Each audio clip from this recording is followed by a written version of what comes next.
ഇന്ന് 261 ദിവസം. ഇന്ന് വായിക്കുന്ന വചനഭാഗങ്ങൾ വിശുദ്ധ മത്തായിയുടെ സുവിശേഷം അധ്യായങ്ങൾ 11, 12, 13, സുഭാഷിതങ്ങൾ അധ്യായം 19, വാക്യങ്ങൾ 5 മുതൽ 8 വരെ. വചനം നമുക്ക് വായിക്കാം. നാം വചനം വായിക്കുമ്പോൾ വചനം നമ്മെയും വായിക്കുകയാണ്. മത്തായി അധ്യായം 11. സ്നാപകന്റെ ശിഷ്യന്മാർ.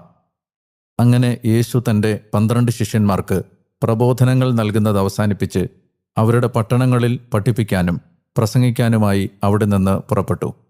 യോഹന്നാൻ കാരാഗൃഹത്തിൽ വെച്ച് ക്രിസ്തുവിൻ്റെ പ്രവർത്തനങ്ങളെക്കുറിച്ച് കേട്ടപ്പോൾ അവൻ്റെ ശിഷ്യന്മാരെ അയച്ച് അവനോട് ചോദിച്ചു, വരാനിരിക്കുന്നവൻ നീ തന്നെയോ അതോ ഞങ്ങൾ മറ്റൊരുവനെ പ്രതീക്ഷിക്കണമോ? യേശു പറഞ്ഞു, നിങ്ങൾ കേൾക്കുന്നതും കാണുന്നതും പോയി യോഹന്നാനെ അറിയിക്കുക.